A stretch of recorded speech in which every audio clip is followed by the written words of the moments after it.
Joel 2, versículo de número 12 a 17, diz assim: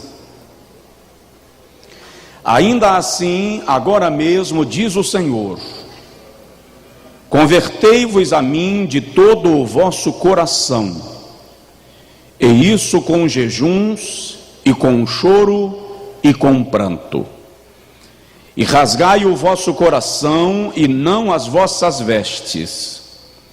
E convertei-vos ao Senhor vosso Deus, porque Ele é misericordioso e compassivo, e tardio em irar-se, e grande em beneficência, e se arrepende do mal.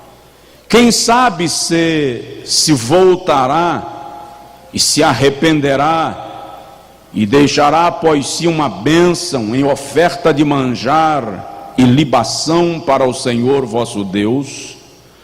Tocai a buzina em Sião, santificai um jejum, proclamai um dia de proibição, congregai o povo, santificai a congregação, ajuntai os anciãos, congregai os filhinhos e os que mamam. Saia o noivo da sua recâmara, e a noiva do seu tálamo. Chorem os sacerdotes, ministros do Senhor, entre o alpendre e o altar, e digam: poupa o teu povo, ó Senhor, e não entregues a tua herança ao opróbrio, para que as nações não façam escárnio dele, porque diriam entre os povos: onde está o seu Deus? Você já parou para analisar que o nosso estado, a nossa situação de vida glorifica a Deus ou permite que os ímpios questionem a Deus? Entendeu aqui o texto? Folheie a Bíblia, por favor. Vamos lá para Lucas capítulo 10. Não, Sérgio? Só para afastar aqui um pouquinho, ó. Lucas capítulo 10, versículo 19. Esse versículo não sei se eu posso usar essa expressão sobre um versículo, poderosíssimo. A palavra de Deus é poderosíssima. Amém? Alguns versículos a gente destaca, porque algumas afirmações parecem-me que vêm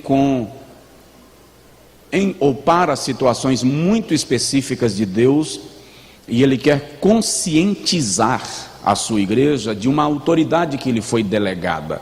Diz assim: e respondendo eles disseram, estou lendo o capítulo 9, Deus ajude o seu servo. 10, 19. Mas não vos alegreis, porque se vos sujeitam os espíritos. Eu li o 20, tá, irmão? Vamos para 19. Eis que vos dou poder para pisar serpentes e escorpiões, e todo o poder do inimigo, e nada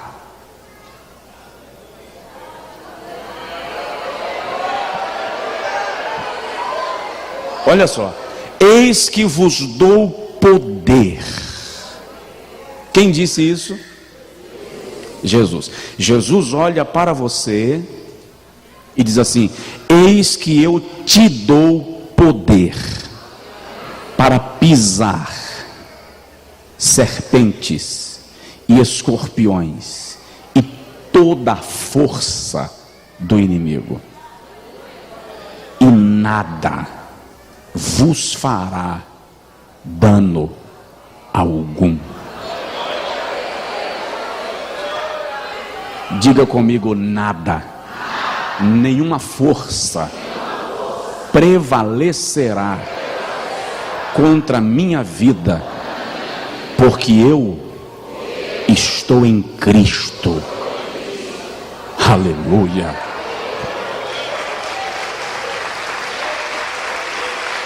Aleluia. Pai, nos cerca-nos com os teus anjos, cerca tudo aquilo que o Senhor nos deu, cerca a nossa família. A tua palavra diz em Zacarias 2, que tu és para o teu povo como uma muralha de fogo, e os seus inimigos não lhe alcançarão.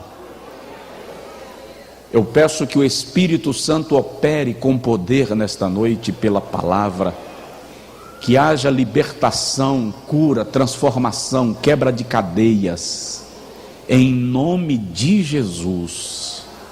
Amém e amém.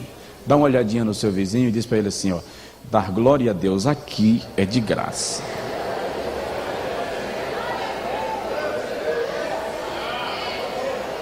Aí pode sentar. Meus irmãos,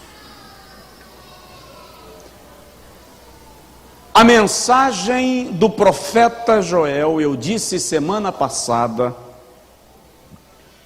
era uma mensagem de convocação ao povo de Judá para o arrependimento e a conversão,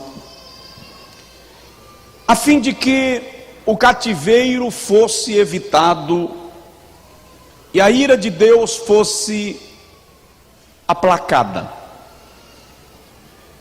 Apesar disto, o povo persiste em sua transgressão e idolatria, e de repente Deus mostra a Joel que as crises pelas quais o povo de Judá estava passando naqueles dias, seca e pragas na lavoura, eram frutos de um juízo divino contra a impiedade daquela gente. Eu disse para os irmãos na semana passada que a profecia de Joel sobre os gafanhotos tem uma aplicação literal, uma aplicação material e a aplicação espiritual.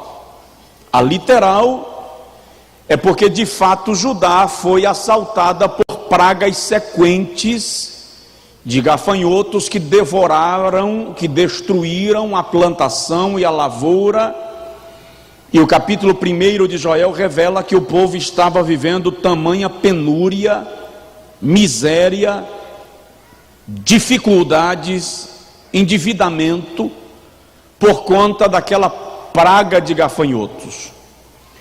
A sua aplicação material é porque Deus menciona para Joel que aquela praga de gafanhotos representava, simbolizava, tipificava o exército de Babilônia que invadiria Judá e destruiria por completo a estrutura da nação.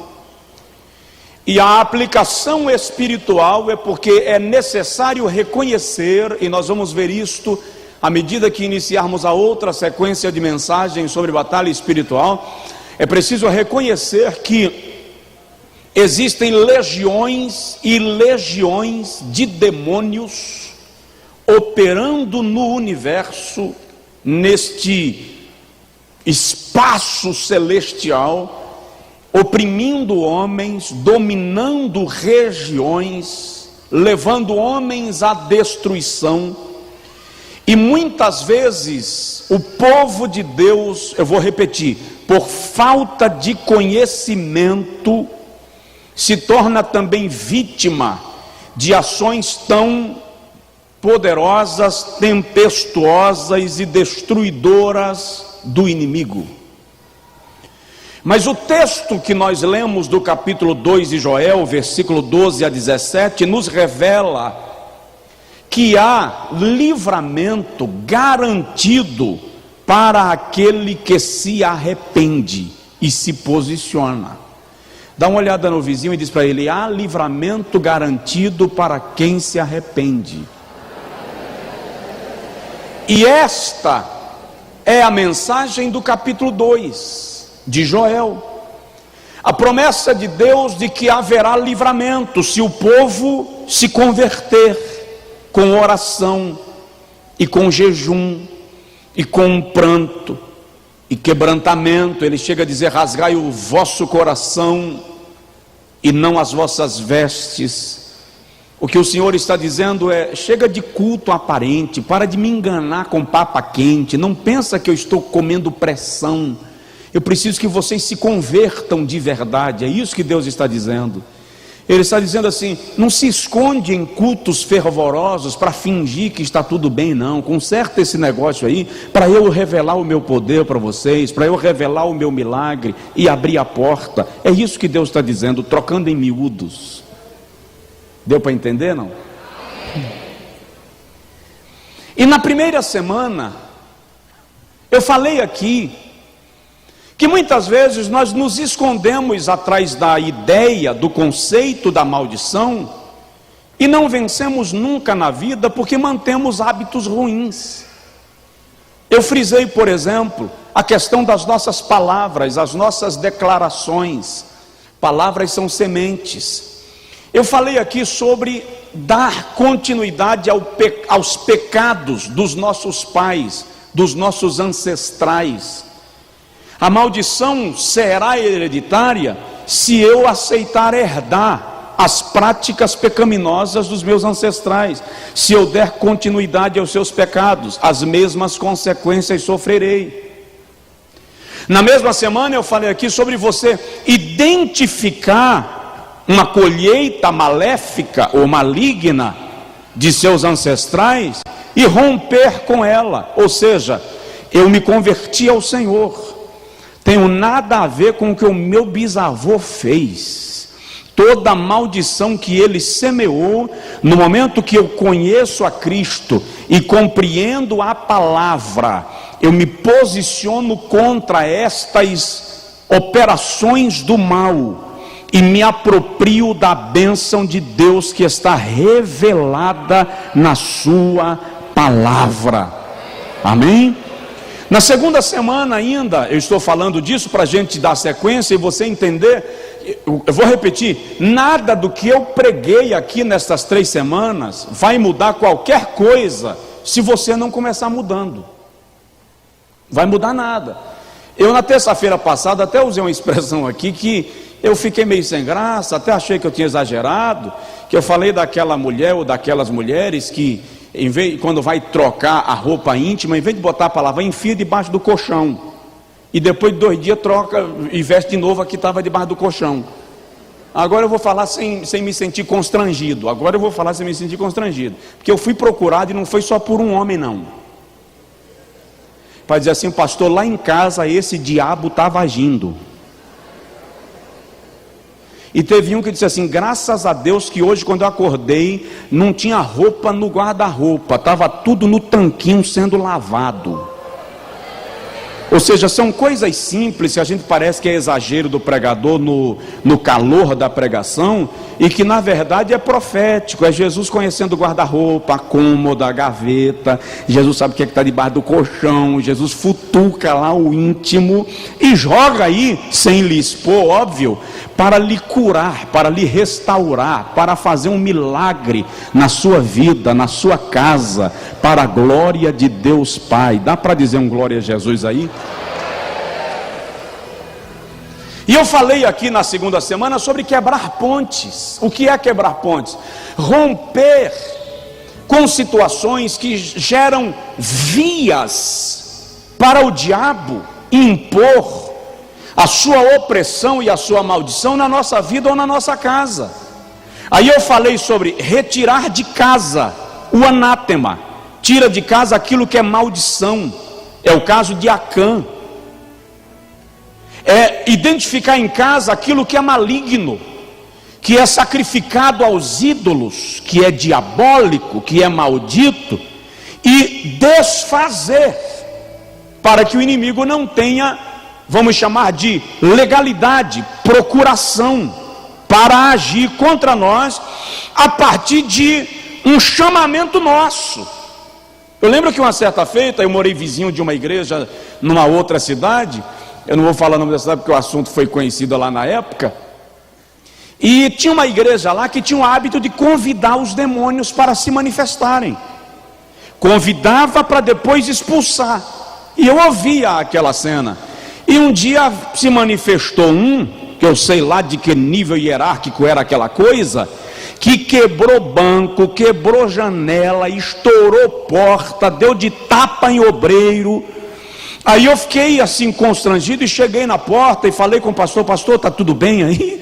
Isso tudo bem nada, ajuda a gente a expulsar aqui. Eu disse: a primeira coisa que vocês vão ter que fazer é cancelar o convite que vocês fizeram, porque no momento que vocês convidam, vocês dão acesso, e aí fica difícil, está brincando com as coisas espirituais. Dá uma provocada aí no vizinho, diz para ele: não brinca com as coisas espirituais, querido, que isso é sério. Alguém pode até achar que eu estou sendo exagerado, exacerbado. Pastor Josué é de um conceito teológico assim, equilibrado, não parte para esses níveis, mas eu estou indo onde o Espírito Santo está me levando, e quero que haja libertação na nossa vida, na nossa família, na nossa casa, pelo poder do nome de Jesus de Nazaré. Então rompe.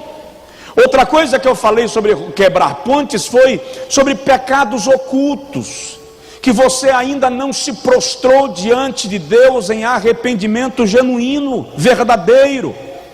Falei sobre laços de alma, alianças equivocadas que você estabeleceu na sua história.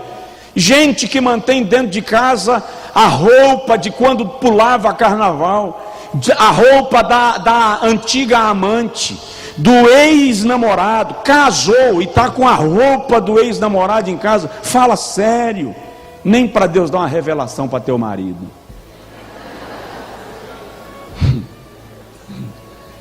Então nós falamos disso aqui, e na terça-feira passada eu falei sobre os gafanhotos, cortador, migrador, devorador e destruidor, hordas de demônios que atacam famílias, que atacam vidas, levam à destruição. Não vou repetir porque senão eu vou pregar de novo, mas que nós precisamos, pelo conhecimento da palavra de Deus, identificar e nos posicionarmos contra estas hostes espirituais, declarando libertação, liberdade em nossa família, em nossa casa, para que Deus opere em nós pelo seu grande poder.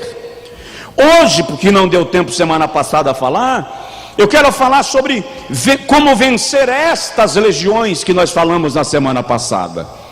A legião do migrador, do cortador, do devorador, do destruidor. Como combatê-la, se posicionar contra ela. Nota que em Lucas capítulo 10, versículo 19, Jesus fez uma declaração extraordinária. Esta declaração de Jesus não foi só para a igreja, também foi para os demônios. Os demônios ouviram. Quando Jesus olha para a igreja e diz assim: eu vos dei poder para pisar escorpiões e serpentes. A expressão aqui indica poderes das trevas, poderes do mal, e toda a força do inimigo vocês podem pisar, e nada vos fará dano algum. Diga comigo: nada. Dá uma olhadinha no vizinho e diz para ele: nada. Agora eu vou quebrar em nome de Jesus uma corrente de pensamento que tudo que acontece é seta, é retaliação. Eu não estou dizendo que o diabo não reage ao avanço da igreja, é óbvio que ele reage, é óbvio que nós sofremos ataques. Às vezes uma granada explode perto de um exército, não atingiu ninguém, mas o impacto da explosão os lança longe, gera surdez. Então tem alguns ataques do inimigo que não nos atingem, mas nós sentimos o reflexo desses ataques. Isso é um fato. Não posso ignorar isto. Mas o Senhor está dizendo que o adversário não tem autoridade sobre a igreja, sobre o crente, para feri-la ou para feri-lo, para oprimi-la ou oprimi-lo, porque o poder de Deus foi liberado sobre o seu povo. Nada vos fará dano algum. Mas o que eu preciso fazer para ter isso? Qual é o segredo dessa proteção, desse campo de força espiritual? Vamos lá? Vamos começar com conversão. Há um chamamento de Deus para a igreja a fim de que ela se converta. Há um chamamento de Deus para o seu povo a fim de que o seu povo se converta. Segundo as Crônicas, capítulo 7, versículo 14, o Senhor aparece a Salomão e diz assim: e se o meu povo, que se chama pelo meu nome, se humilhar e orar e buscar a minha face, e se converter dos seus maus caminhos, então eu os ouvirei dos céus, perdoarei os seus pecados e... Não ouvi. Só mais uma vez. Olha para mim. Deus está dizendo que os males que atingem a nossa terra é culpa nossa. Ele não está dizendo: se Feira de Santana se converter e buscar na minha face e orar e se humilhar. Não. Ele está dizendo assim: se o meu povo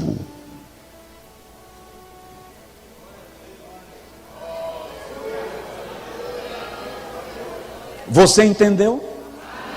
Quem é povo de Deus aqui, levanta a mão. Então é contigo, irmão. É conosco. Aí o Senhor diz assim: se o meu povo que se chama pelo meu nome se humilhar. Humilhação aqui é reconhecimento do pecado, tristeza pelos erros, é reconhecer a nossa pobreza espiritual e voltarmos-nos para o Senhor. Segundo livro das Crônicas, capítulo 11, versículo 16, falando deste mesmo assunto, o texto diz assim: depois desses, também de todas as tribos de Israel, os que deram seu coração a buscarem ao Senhor Deus de Israel, vieram a Jerusalém para oferecerem sacrifícios ao Senhor Deus de seus pais. No capítulo 15, o rei Asa convoca o povo a esta humilhação, a este arrependimento. E o capítulo 34 de 2 Crônicas, me parece que já é Josias, o rei de Judá. A Bíblia diz que eles estavam, Josias autoriza uma faxina, uma limpeza no templo, uma arrumação da casa. Aí no capítulo 34, lá nos versículos de números 15 a 19, o escrivão, salvo engano era o escrivão Ilquias, chega para o sumo sacerdote e diz assim: encontramos um livro perdido no meio da sujeira. Quando o sacerdote toma o livro, ele reconhece, era o livro da lei. E o sacerdote leva o livro para o rei Josias. E quando Josias vê o livro, ele diz: pecamos contra o Senhor, desprezando a sua palavra. Aí Josias proclama um jejum de arrependimento e humilhação, para que o Senhor desvie o seu juízo, a fim de que o povo não sofresse. Se nós queremos vencer as hordas do inimigo, precisamos retirar a capa da religião, onde nós nos escondemos, e nos humilharmos diante de Deus, reconhecendo o nosso pecado. E ele, diz Joel no capítulo 2, versículo 12, é misericordioso e tardio em irar-se, e nos perdoará. Depois o Senhor diz assim: se o meu povo, que se chama pelo meu nome, se humilhar e orar. Deus está esperando que a nossa oração aconteça, não para fugirmos das adversidades, não para que Ele faça milagres em nossa vida, mas que a nossa oração aconteça para que nós nos aproximemos dEle, porque nós o amamos, porque precisamos de intimidade, para nos relacionarmos mais de perto com Ele. Eu já disse aqui que a maioria de nós ora por necessidade, não por prazer. E é interessante que no ministério de Jesus, algumas pessoas o procuravam só porque estavam precisando de um milagre, e ele não deixou de atender a ninguém. Porém, aqueles que depois do milagre permaneciam, pode ler, ele diz: a tua fé te salvou. Você ganha mais do que cura quando fica, você ganha salvação, você ganha comunhão, você ganha intimidade, você ganha experiência. Se o meu povo orar, provoca o teu vizinho assim do teu lado e diz para ele assim: Deus está te esperando no quarto da oração. Deus está te esperando no quarto da oração. Tiago, no capítulo 5, versículo 17 e 18, diz assim, sobretudo no finalzinho do versículo 17 de Tiago, capítulo 5, ele diz assim: a oração de um justo pode muito em seus efeitos. Provoca o vizinho de novo e diz para ele: a sua oração provoca milagres. A sua oração provoca milagres. O problema é que a igreja não ora mais. A igreja não está mais na presença de Deus. A nossa oração é a oração do caça-chinelo. Enquanto procura sandália debaixo da cama, você diz: obrigado, Jesus, por mais um dia. Oramos para agradecer pelo café, já com o pão na boca. Deus está querendo gente que busque a sua face. Ezequiel capítulo 9, o profeta tem uma visão. Na visão, Ezequiel vê alguns homens armados entrando em Jerusalém, e Ezequiel ouve quando o Senhor diz aos homens armados: matai homens e mulheres, velhos e crianças, não deixai viver ninguém.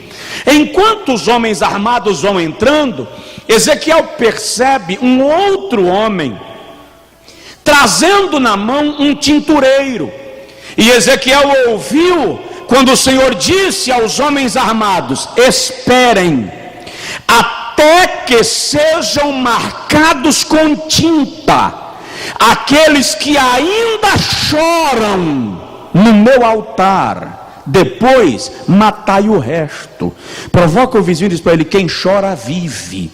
Quem chora vive, quem chora prevalece. Aleluia! É tempo de buscar a face do Senhor em oração. Mas nós não, nós somos adeptos da receita pronta. Vou lhe ensinar a vencer todas as religiões. Grita, está amarrado. Venceu? A coisa não funciona assim com chavão, não, irmão. Não funciona com expressões fortes, não. Funciona com atitudes fortes. O reino do céu é tomado à força. Jesus diz em Marcos 3:27 que ninguém pode entrar na casa sem antes arrombar a porta, amarrar o valente e tomar-lhe os bens. O Senhor te deu autoridade. Diz aí para o irmão do seu lado: o Senhor te deu autoridade. O Senhor te deu autoridade. Então use essa autoridade que Deus te deu. Começa pela conversão. Eu vou dizer, vou repetir: vamos nos converter, para Deus fazer algo em favor da nossa casa e da nossa cidade. Josué capítulo 2 versículo 5, o Senhor diz assim: santificai-vos hoje, e amanhã farei maravilhas no meio de vós. Amém? Se humilhar e orar e buscar a minha face. Buscar a face de Deus é um pouco mais do que orar. É buscar a sua comunhão, a sua relação, a sua amizade. É querer conviver com Ele. Por que será que a gente seleciona um dia da semana, ou 2 no máximo, para irmos à igreja, e o restante da semana nós só lembramos de Deus na hora do vexame? Só vamos vencer as hordas do diabo com conversão. E o detalhe, aí agora fica pesado demais, porque tudo bem, se humilhar, tá bom, Jeová. Oh Deus, eu estou aqui, eu sei que eu sou um pecador miserento. E orar: Pai, repreende o demônio. Senhor, eu quero andar contigo. Eu vou para a igreja, porque eu vou buscar a tua face. Mas agora Jeová estreita o corredor. Agora ele fecha o negócio e diz assim: tem que se converter dos seus maus caminhos. Tem que mudar de posição, tem que mudar de postura, tem que abrir mão de algumas coisas. Vai ter processo de renúncia nesse negócio aí. Vai doer, tá? Porque renunciar dói. O Senhor está dizendo assim: você vai ter que largar a mão do que é bom, mas é errado. É gostoso, mas não me agrada. Você está se sentindo bem, mas a sua comunhão comigo está sendo interrompida por conta disso. Se converter dos seus maus caminhos, mudança de vida, mudança de conduta, mudança de postura. Aqui agora emperra o negócio, porque eu quero ir na igreja. Dá licença, lá vai, segura. Eu quero ir na igreja, ouvir uma boa pregação, eu vou participar do momento de louvor que é muito bom. Como o ministério de louvor daquela igreja é gostoso, que aleluia, você sente a presença de Deus mesmo. E olha só que o culto é um poder, mas quando terminou o culto, vou dar uma passadinha na casa da amante, vou passar no bar e vou tomar uma cervejinha. Acabou. Jeová está chutando o pau da barraca aqui, dizendo: se vocês quiserem vencer as hordas do diabo, se convertam dos seus maus caminhos, mudem o vosso jeito de andar.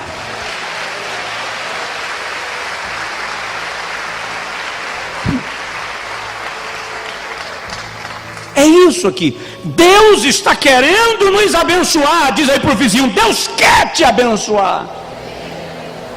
Deus quer te abençoar. Mas a questão é o seguinte: renunciar dói.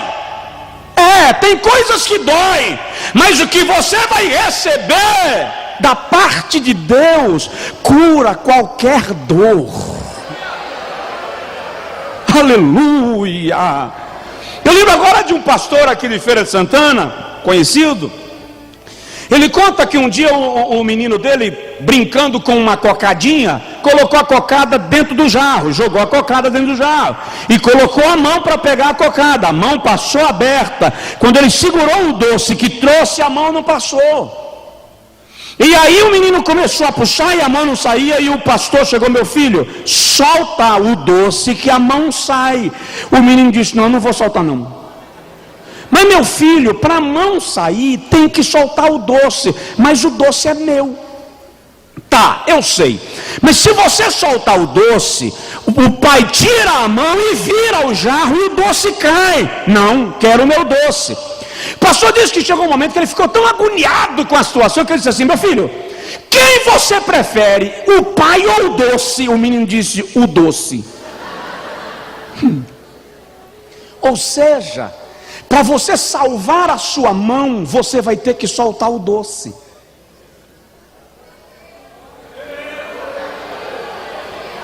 Pode até ser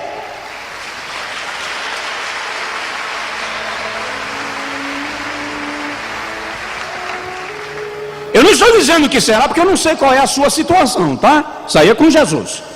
Pode até ser que Deus queira lhe dar o doce depois, mas para você receber, você vai ter que abrir mão. Não adianta ter o doce na mão e não poder desfrutar dele.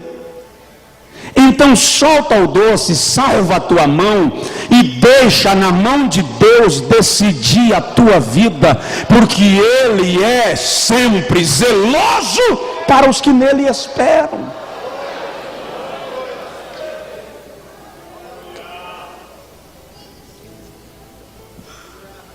Dá uma olhadinha no irmão do seu lado e fala com ele assim: abre mão. Desculpem. Abre mão. Vamos lá. Tem algumas coisas ainda para falar. Segundo,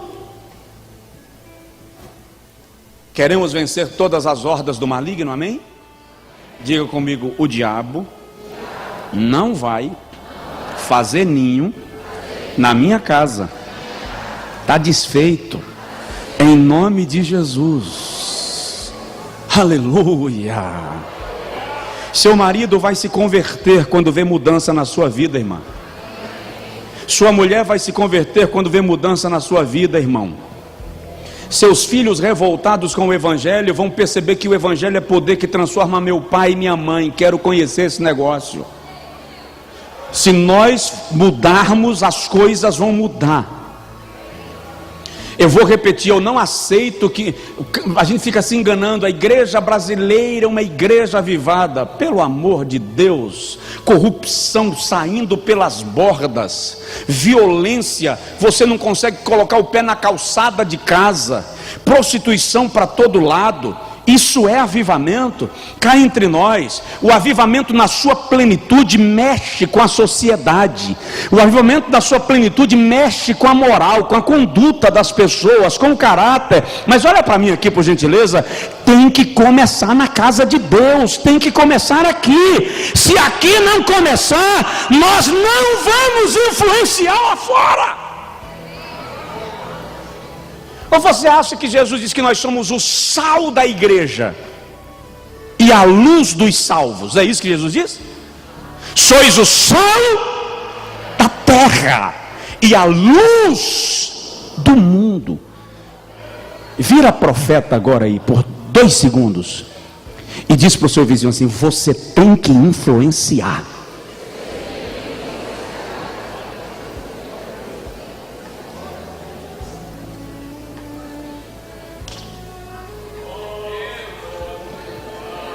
Segundo lugar, quebrantamento. Vamos lá para o texto que nós lemos de Joel, capítulo 2.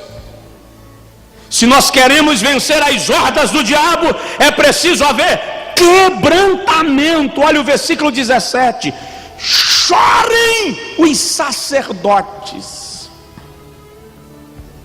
ministros do meu Deus, entre o alpendre e o altar. pastores que estão aqui, pastores que me ouvem em casa pela internet, pastores que vão assistir essa mensagem depois em DVD, isso tem que começar no púlpito, tem que começar da liderança. Se os sacerdotes chorarem entre o alpendre e o altar, haverá arrependimento.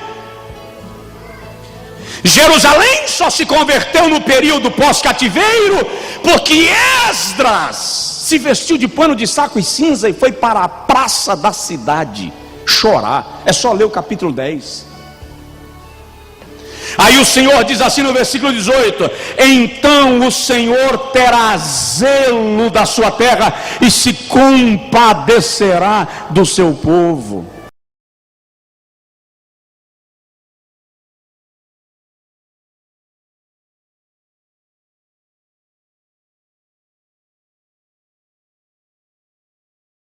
Você parou para analisar o que é que Deus está dizendo para nós aqui? Olha o versículo 17. Tem mais aqui à direita. Chorem os sacerdotes, ministros do meu Deus, entre o alpendre e o altar, e digam: poupa o teu povo ao Senhor. Olha o versículo 18. Então o Senhor terá zelo da terra e se compadecerá do seu povo. Quando? Quando nós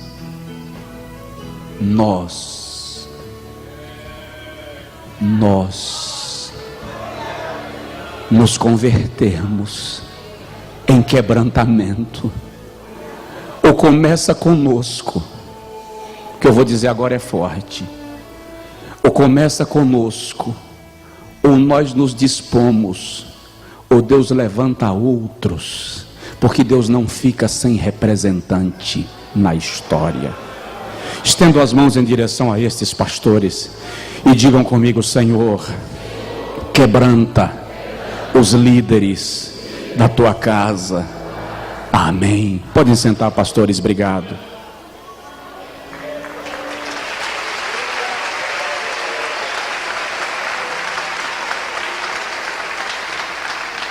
Aí o Senhor diz no versículo 19: e o Senhor responderá e dirá ao seu povo: eis que vos envio o trigo e o mosto e o óleo, e deles sereis fartos, e vos não entregarei mais ao opróbrio entre as nações.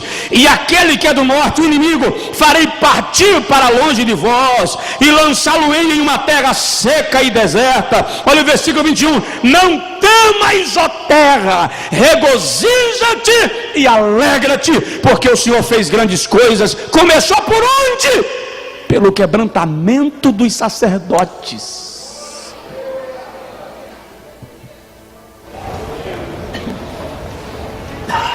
Eu nunca sabia que exercer liderança na igreja de Deus é tão pesado e de responsabilidade tão enorme.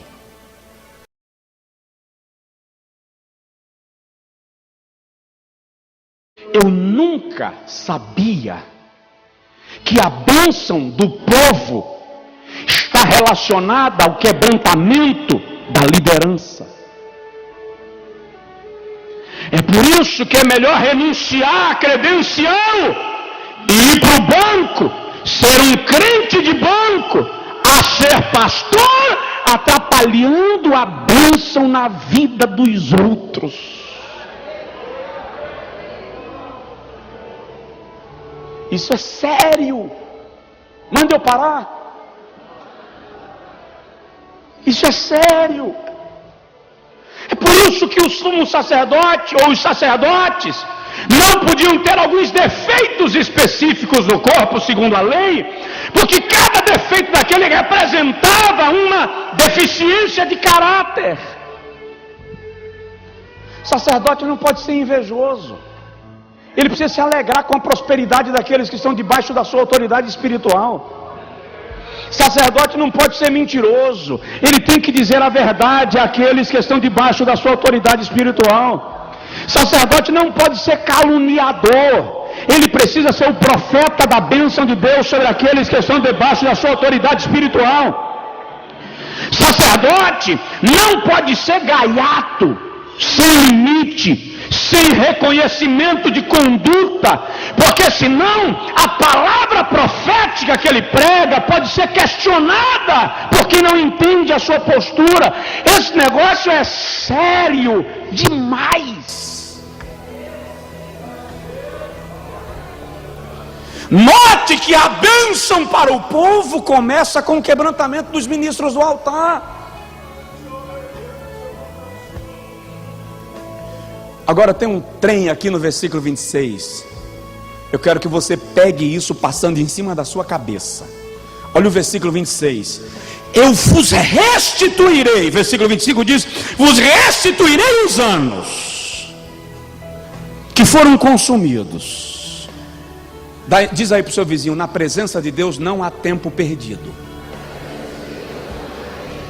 Agora olha o versículo 26, o que o Senhor diz: comereis abundantemente e vos fartareis, e louvareis o nome do Senhor vosso Deus, que se ouve para convosco maravilhosamente. Segura aí, ó.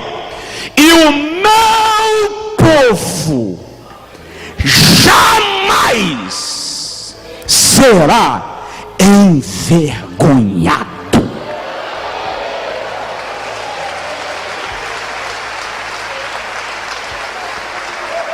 Oh, aleluia! Não haverá desonra, não haverá vergonha. Deus vai te vestir de vestes de honra e de alegria, e você vai desfrutar do milagre de Deus na sua vida, para a glória do nome de Jesus.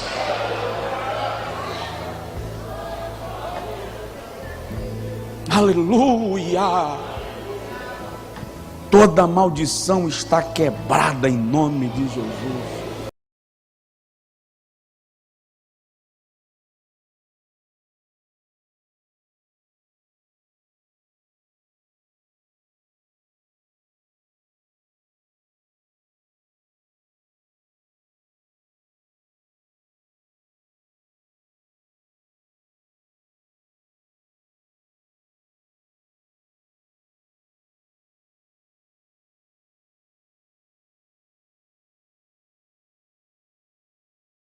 Em Isaías capítulo 38, o profeta chega para o rei Ezequias e diz assim: coloca a tua casa em ordem, porque você vai morrer e não te levantarás do leito. Em Esdras capítulo 9, quando Esdras vem para ser sacerdote do povo de Judá no período pós-cativeiro, Esdras chega em Jerusalém, capítulo 9 e 10, todo o capítulo, por favor, e ele descobre que os homens de Judá haviam se casado com mulheres estrangeiras. A lei mosaica proibia aquela mistura. E Esdras capítulo 10 cai ao chão para chorar, e ele diz assim: Senhor, os nossos pais pecaram, e nós estamos fazendo pior do que os nossos pais, porque nós estamos persistindo nos nossos pecados. Tu nos tirastes da terra do cativeiro, e tu vês que os homens do teu povo se casaram com as mulheres hetéias e geraram filhos. E à medida que Esdras chora o dia inteiro, alguém vem da roça, passando na praça, encontra o sumo sacerdote sentado e chorando, e ele para ouvir, e ouve a oração de Esdras, e entende que Esdras estava orando sobre o pecado daquele camarada, e o cara senta e começa a chorar com Esdras, e de repente todo mundo vem chegando, e vai chorando, e a Bíblia diz que a praça de Jerusalém se encheu, e todos choravam. Aí o versículo 4 do capítulo 10 diz que alguém olhou para Esdras e disse: para de chorar, levanta-te, nós estamos contigo neste negócio, vamos abandonar os nossos pecados e serviremos ao Senhor. Ser forte e age. Como é que está a nossa casa?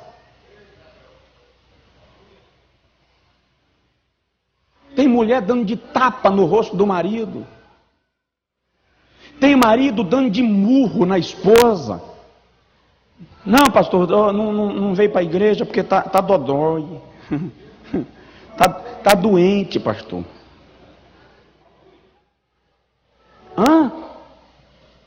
A esposa mandando no marido da forma mais escrachada possível. Eu chamei um camarada outro dia, depois de um culto, numa outra igreja, e falei com ele assim: vou te dar uma sugestão. Se você gosta da tua mulher mandar em você, tá, eu vou fazer o quê? Não é da minha conta. Agora faz um combinado com ela em casa, fala com ela assim, ó, só manda escondido, em público não. Tinha obreiros comigo que são minhas testemunhas. Ela tomou o microfone dele com ele falando e deu uma bronca nele no microfone.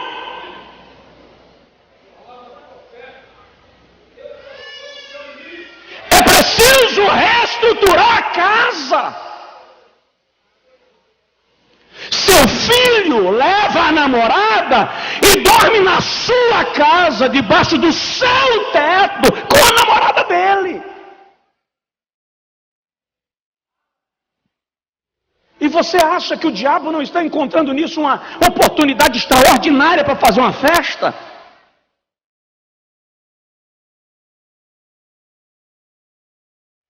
Tá, é seu filho. Está nas drogas, está no crime e está escondendo o objeto do roubo dele na sua casa. Isso é a capa babilônica de Acã. O diabo está achando oportunidade para destruir sua vida a partir disso. Seja sacerdote da sua casa. Se o sacerdote lá, o sacerdócio já foi perdido, vai orar e diz a Deus: restaura a minha autoridade espiritual na minha casa. Restaura a minha autoridade espiritual em meu lar. Mas não deixe o adversário fazer da sua casa toca para ele esconder as suas maldições. Tem alguém aí? Diga comigo assim: lá em casa não. Toda maldição está repreendida em nome de Jesus. E tudo que é maldito não permanecerá na minha casa.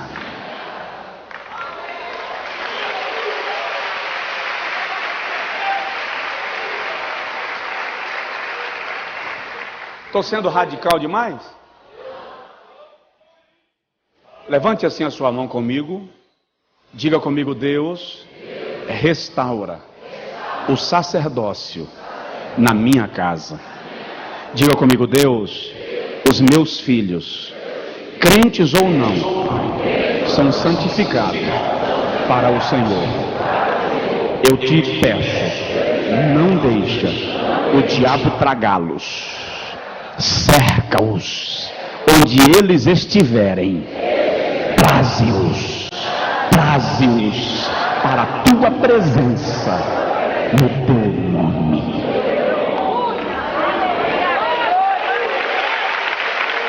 Oh, aleluia! Dá uma olhada na sua casa, irmão.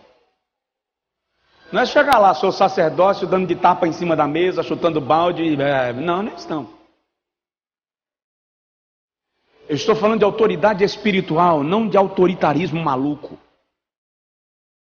Não é chegar dando de tapa nos meninos, dando de tapa na mulher, dando de grito no ouvido do marido. Oh, você para de beber hoje ou eu lhe largo. Pastor disse nada.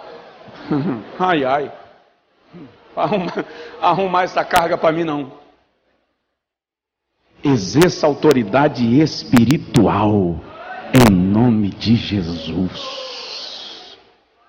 Vou agilizar para a gente terminar. Diz assim: termina, pastor.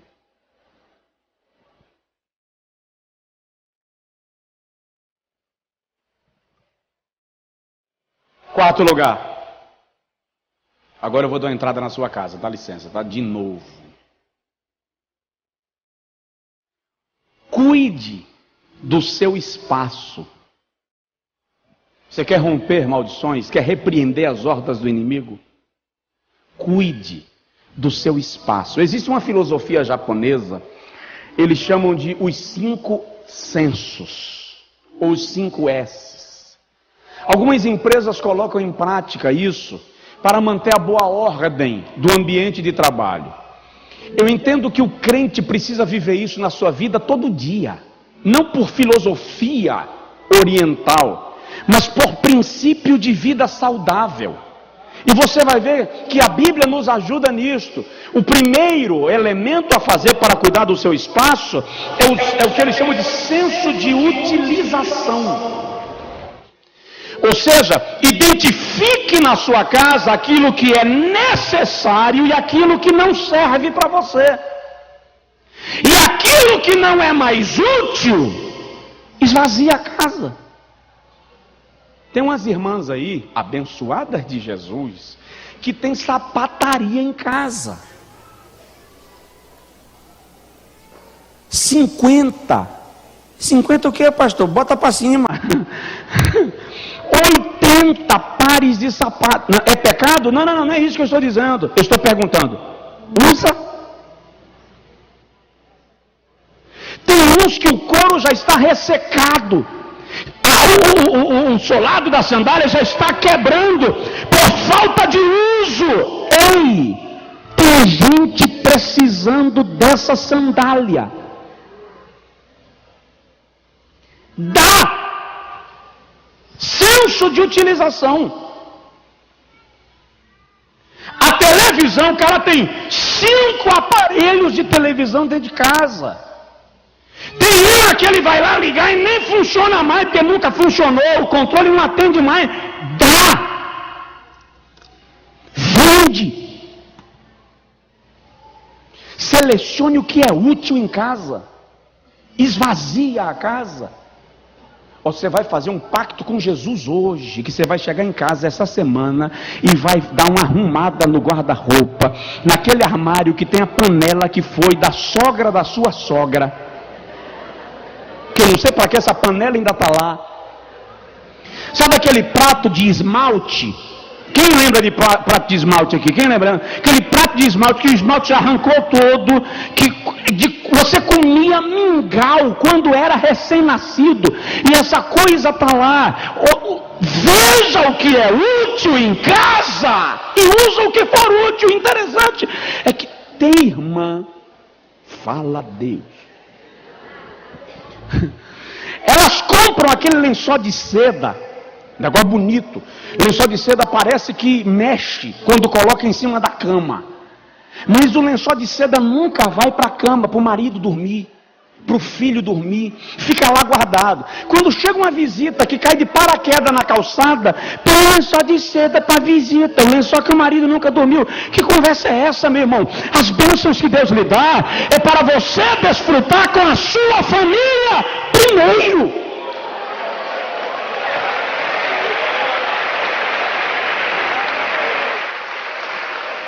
Senso de utilização. Descubra o que é útil em sua casa e desfaça o que não serve. E tem irmão que é uma murrinha.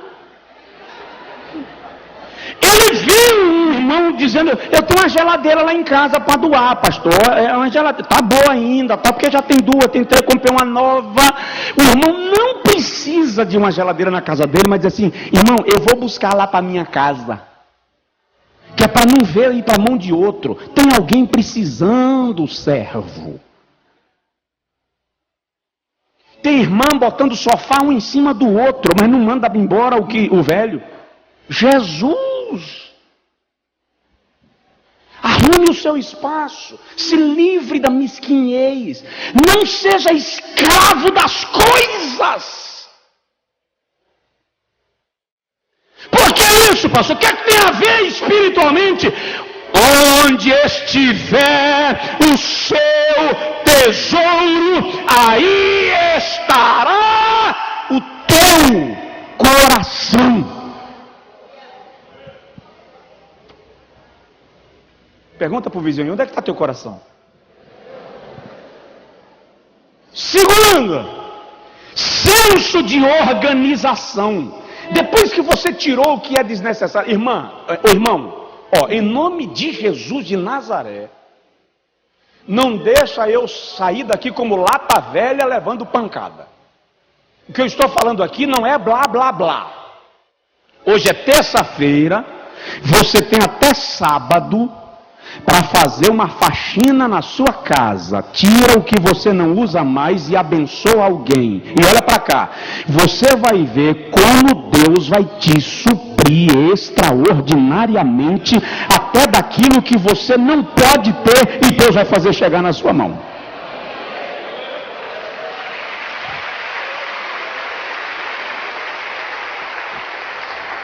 Senso de organização. Já tirou o que é desnecessário? Agora, em nome de Jesus de Nazaré, eu vou fazer igual uma criança. Agora, em nome do meu Jesusinho querido, arruma essa casa. Tem casa aí, irmão, porque para o cara encontrar a esposa dá trabalho.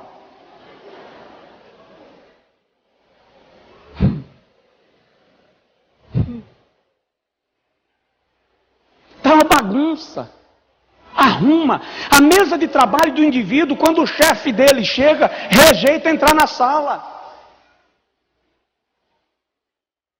Eu não estou falando daquilo que é bagunçado para mim, porque, ó para cá, você vai chegar na minha mesa e pode achar bagunçado, e o que é bagunçado para você é arrumação para mim. Ou seja, está arrumado do jeito que eu sei localizar as coisas que eu vou precisar. Aí quando a secretária da casa resolve arrumar a sua mesa, irmão, quando a secretária zeladora lá da escola, lá do colégio, lá do seu consultório, lá do seu escritório, resolve arrumar a sua mesa e pega aquele papel que você tinha colocado por cima, porque ia precisar no primeiro horário, e enfia no meio de uma pilha de papel, só pela revelação. Dá uma olhadinha no vizinho para ele se organize. Terceiro, estou falando de você cuidar do seu espaço, senso de limpeza. E limpeza, querido, não é só o que a vassoura faz, não. Significa leveza. Leveza. Fala sério. Jesus.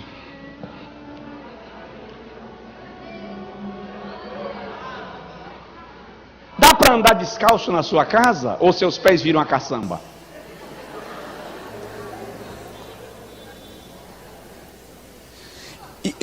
Dá licença, ofende não. Quem é homem diz amém. Amém. Quem é homem macho diz amém. Amém. Aleluia. Se ofende não. A mulher, irmão, as pesquisas dizem que se fosse possível reunir a força que uma mulher utiliza para resolver os problemas de uma casa, da hora que acorda até a hora que vai dormir, se desse para reunir, agregar num só momento, daria para levantar 3 elefantes. Então a santa trabalhou o dia inteiro para tu chegares e a casa está com cheiro de bom ar. Aí você chega,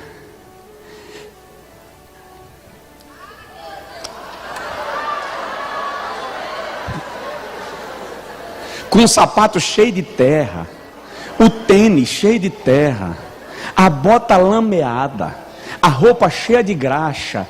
Querido, ela ama o cheiro do seu suor, mas não suporta a roupa engraxada em cima do sofá.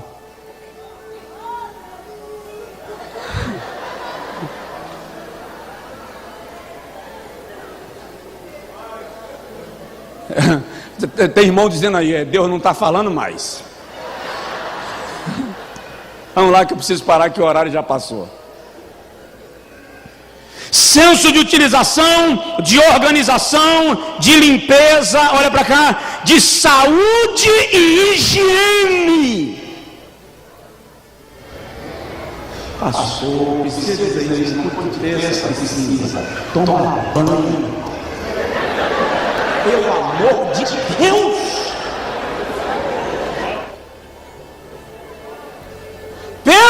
amor de Jesus, dá uma lavada nessa cabeleira, irmã. Oh, meu Cristo!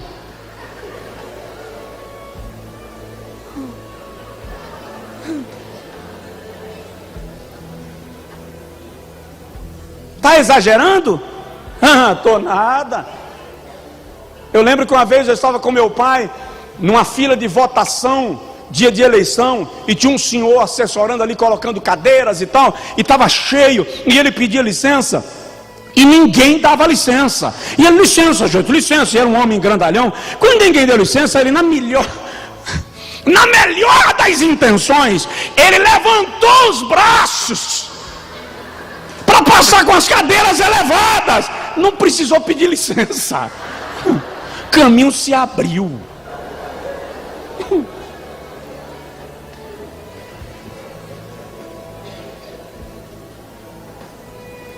Eu não vou entrar mais no mérito da questão não, porque onde eu já fui já deu para entender.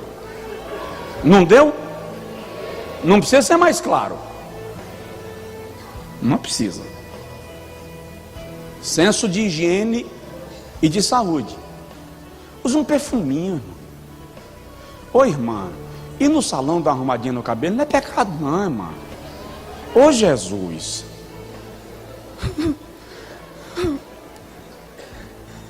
Eu conversei com um gerente de um hotel 5 estrelas. Eu fiquei nesse hotel em Brasília algumas vezes. É um senhor hotel.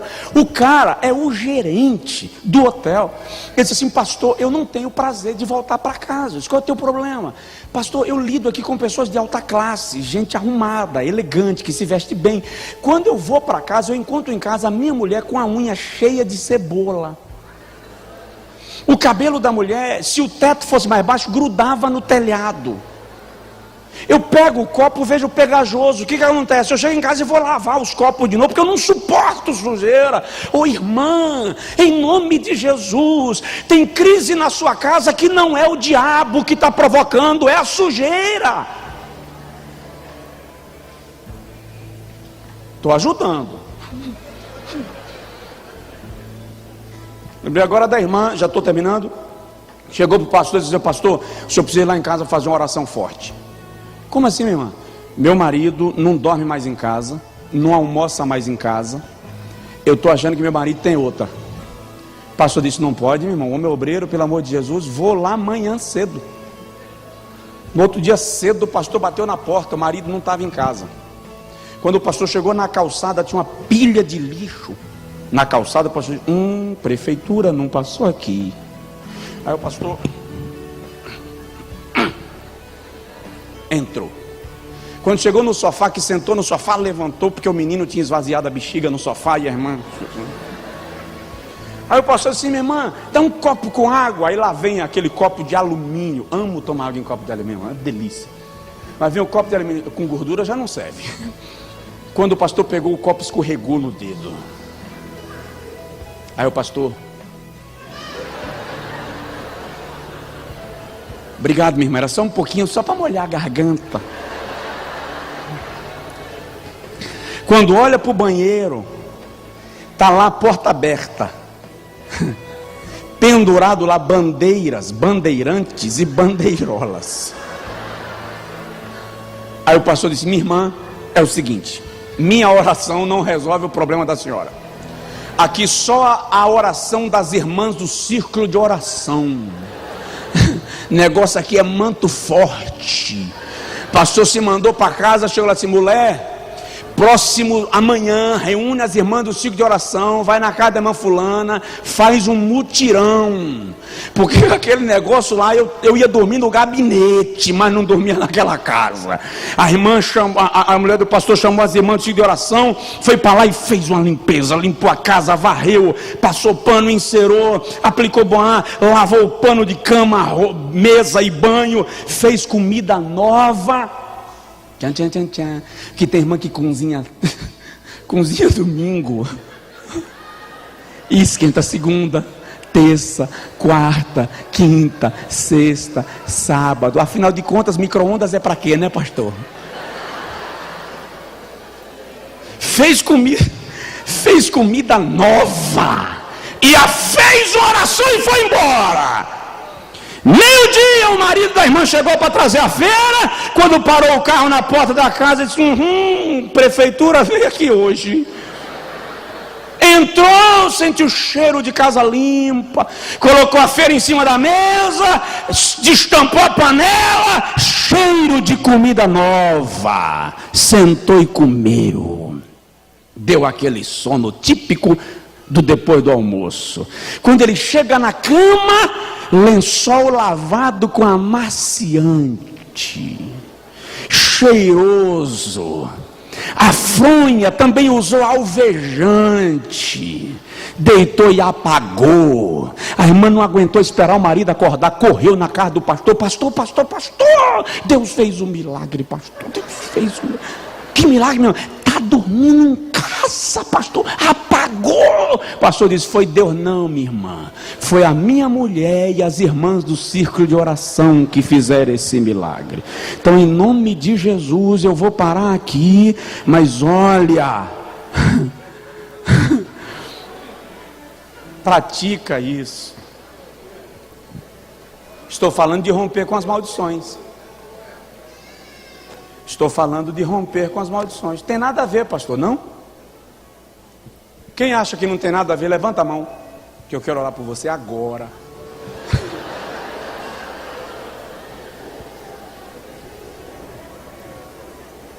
E senso de disciplina.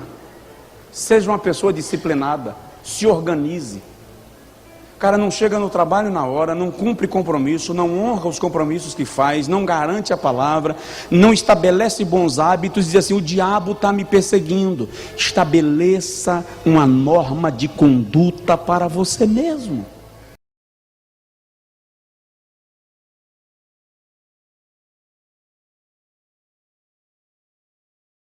Diga comigo: a maldição não vai resistir à postura que eu estou tomando diante do meu Deus e da minha família. Repete: a maldição não vai resistir diante da postura que eu estou tomando diante do meu Deus e da minha família.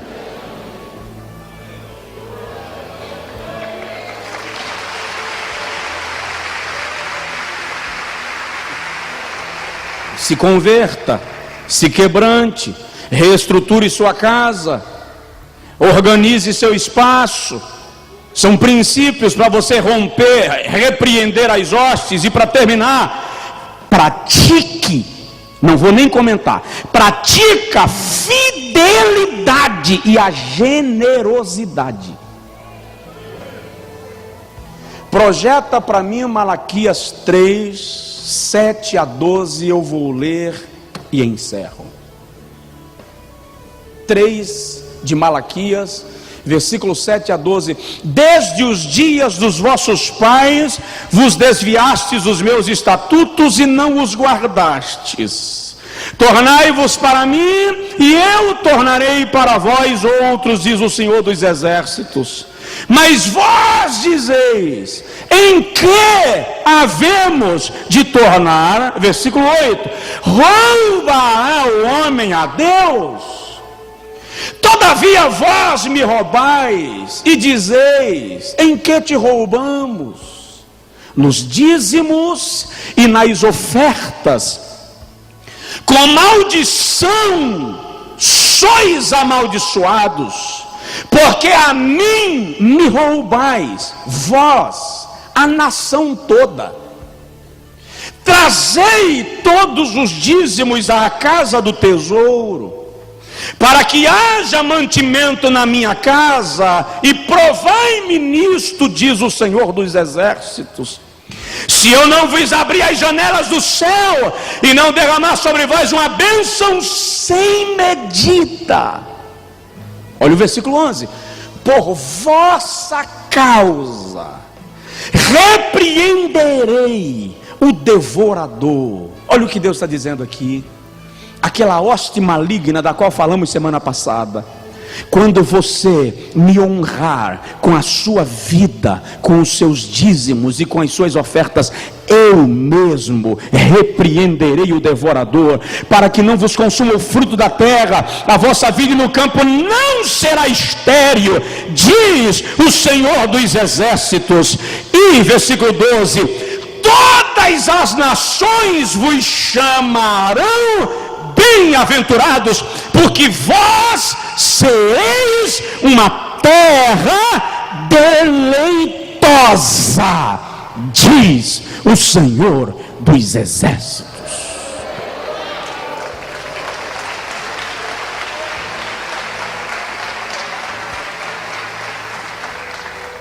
Deus está fazendo um pacto com quem exerce generosidade e fidelidade para com Ele. Tá, tem uns teólogos da cabeça dura, eu vou dizer assim para ser mais leve. Isso é Antigo Testamento, pastor. No Novo Testamento não tem nada falando disso. Não, vou lhe passar um texto no Juízo, segundo aos Coríntios capítulo 9. Segundo aos Coríntios capítulo 9, versículo 6. Fica em pé, por favor. E isto afirmo, que aquele que semeia pouco também ceifará, e o que semeia com fartura, em abundância também ceifará. 7. Cada um contribua segundo tiver proposto no seu coração, não com tristeza ou por necessidade, porque Deus ama o que dá com alegria. 8. Deus pode fazer-vos abundar em toda graça, a fim de que, tendo sempre em tudo ampla suficiência, superabundeis em toda boa obra. Versículo 10: aquele que dá semente ao que semeia e pão para alimento, também suprirá e multiplicará a vossa sementeira e os frutos da vossa justiça. Versículo 11: enriquecendo-vos em tudo para toda generosidade, a qual faz que por nosso intermédio sejam tributadas graças a Deus. No Antigo Testamento a Bíblia estabelece medida. No Novo Testamento ela quebra a medida e diz: dê além, dê mais. Pedro não pregou dízimo, é verdade, não precisava. Os dízimos são a 10ª parte. A igreja primitiva vendia tudo e trazia tudo e depositava aos pés dos apóstolos. Como é que você vai ensinar a 10ª parte para quem traz tudo? Como é que se ensina a 10ª parte para quem traz tudo? Então o princípio da mordomia cristã no Novo Testamento é generosidade. Seja generoso. Este é o princípio. Em Levítico 19 a Bíblia fala de você. Aliás, o Senhor estabelece para Israel uma regra: eles deveriam colher a sua lavoura e deixar as laterais, as extremidades. Era a sua generosidade para abençoar o viajante e o estrangeiro. E quando eles enchiam a vasilha e iam caminhando, e a vasilha transbordava e caía no chão, eles não podiam pegar. Era generosidade, era para o órfão e para a viúva. Nós precisamos fazer um pacto com Deus com o nosso dinheiro. Nós precisamos dizer a Deus: estou te dando parte do que o Senhor me deu, estou te devolvendo, te adorando, e com isto consagro a ti tudo que é meu. Tudo que é meu. Eu vou lhe convidar agora para fazer uma oração. Nesta oração, pegue alguma coisa que represente o que você tem aí, por favor. Pegue o relógio que representa o que você tem, a chave do carro. Pega esse celular aí com a tecla quebrada já. Vai pegar, caiu tanto que... Vai, segura na tua mão. Você vai fazer uma oração comigo agora. Você vai dizer ao Senhor: Deus, isso que está na minha mão representa tudo que é meu. Ó, não faz essa oração porque eu estou pedindo, tá? Não faça porque eu estou pedindo. Isso é um pacto que você está fazendo com Deus. Não é comigo. O pacto não é comigo. Leva a sério. É com o Senhor. Deus está te restaurando. Deus está te restabelecendo. Aliás, eu profetizo da parte de Deus para alguém aqui. Você conversou com Deus ainda hoje sobre isto. E Deus está te dizendo que de onde você não espera, Ele vai te restituir aquilo que você perdeu. Não se mate. Não fique sem dormir. Deus está abrindo a porta da restituição para a sua vida nesta noite. Diga comigo: Senhor, o que está na minha mão representa tudo que eu tenho, e eu sei que tudo foi o Senhor quem me deu. Nesta oração eu estou fazendo um pacto, te dedicando tudo que é meu. Eu consagro a ti tudo que é meu, seja material, seja emocional, seja intelectual. Tudo que eu tenho, estou depondo aos teus pés agora, em consagração, em nome de Jesus. E neste pacto eu te digo, Senhor, de tudo que me destes e de tudo que me deres, eu serei fiel a ti, nos meus dízimos, nas minhas ofertas, segundo a tua palavra, serei generoso, porque eu sei que o Senhor me fará abundar. O Senhor me fará abundar, e na tua justiça me surpreenderá com bênçãos sobre medida, em nome de Jesus.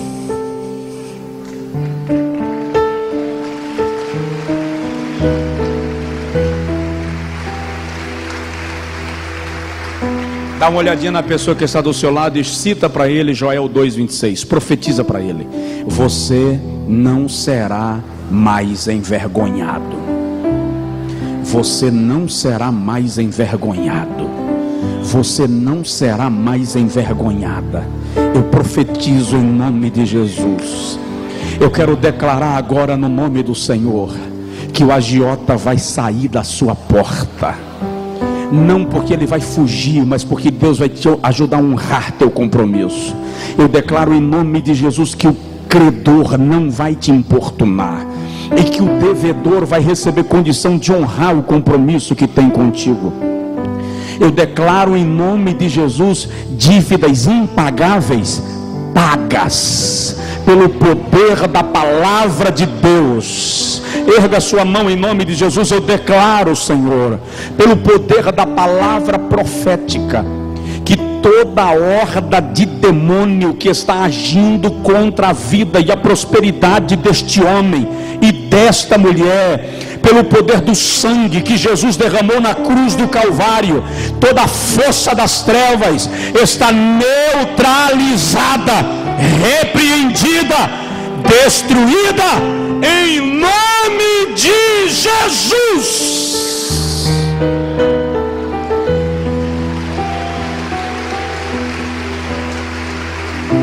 Recebam o toque do milagre de Deus.